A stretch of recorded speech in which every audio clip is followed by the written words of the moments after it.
A block weighing 20 Newton travels down a smooth curve if joined to a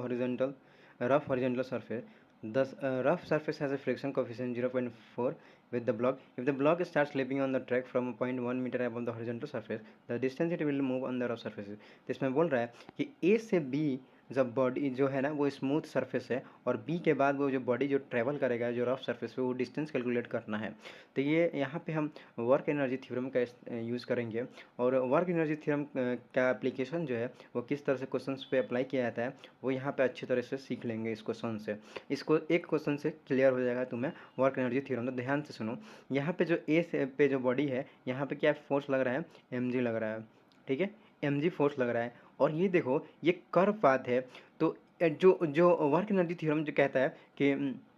जितने gravitational force के द्वारा, जितने भी फोर्सेस के द्वारा जो कंजर्वेटिव फोर्सेस है, नॉन कंजर्वेटिव फोर्सेस है, उसके द्वारा जो वर्क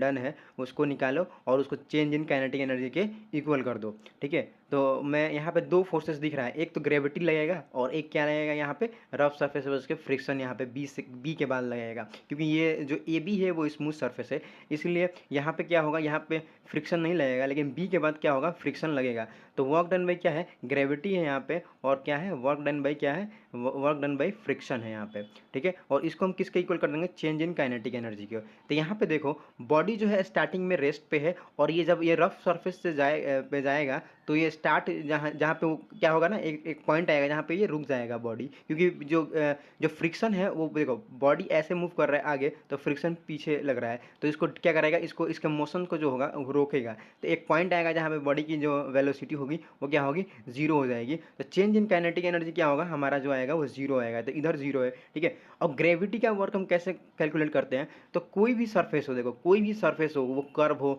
या किसी शेप का भी हो या ऐसे शेप का हो, कोई भी शेप का हो, ऐसे शेप का हो जाए, ठीक है, जो ये वेज है वो ऐसे शेप का हो जाए, किसी भी शेप का हो, ग्रेविटी का वर्क कैलकुलेट करने के लिए ये सिंपल सा फंडा इस्तेमाल करो कि जिधर फोर्स लग रहा है उधर का डिस्प्लेसमेंट देख लो, उसके साथ क्या करो, मल्टीप्लाई कर दो। तो फोर्स क्या किधर लग रहा है, नीचे की तरफ लग रहा है,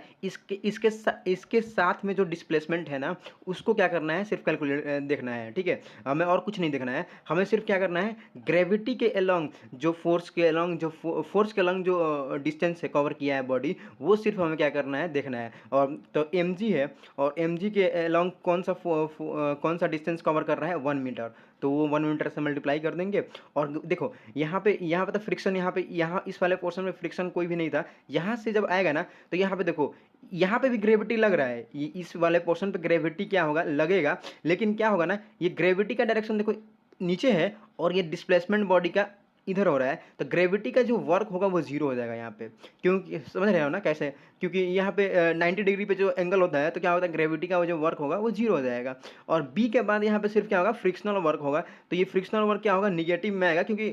डायरेक्शन जो है दोनों का अपोजिट है, क्योंकि यहाँ पे कॉस 180 डिग्री बनेगा ना जब वो कंपोनेंट लेते हैं, तो कॉस 180 डिग्री का माइनस माइनस में 1 होता है, तो इसलिए क्या होगा कि यहाँ पे फ्रिक्शन को म्यू म्यू म्यू लिखेंगे और इनटू, और फोर्स क्या लगेगा इस पर, तो फोर्स कैसे निकालते हैं, तो N equal to M G से निकालते हैं, जो यहाँ पे फोर्स लगता है वो म्यू एन होता है ना, तो एन को कैसे निकालते हैं, N equal to M G, तो वो एम जी क्या है यहाँ पे वो लिख देंगे, और डिस्प्लेसमेंट क्या होगा मान लेते हैं, इनटू एक्स डिस्प्लेसमेंट हुआ, इनटू एक्स क्या हो गया, डिस्प्लेसमेंट हो गया। और ये एक्स की इधर ये क्या होगा, ये पूरे माइनस में आएंगी, ये पूरी क्या होंगी, माइनस में आएंगी। ठीक है, और इक्वल टू ये zero. Now M G into one plus minus mu into M G into X equal to zero. तो एम जी के जगह पर 20 न्यूटन दिया हुआ है, फिर 1 minus mu into 20 into x, यहाँ से एक्स की वैल्यू 2.5 मीटर आएगी। तो इस एक क्वेश्चन से आपको होपफुली जो वर्क एनर्जी का जो कंसेप्ट है वो क्लियर हो गया होगा। इसमें ध्यान रखने का सिर्फ यही बात था कि हमें कैसे वर्क कैलकुलेट करते हैं, ग्रेविटेशनल फोर्स द्वारा, फ्रिक्शनल द्वारा। ठीक है, थैंक्स।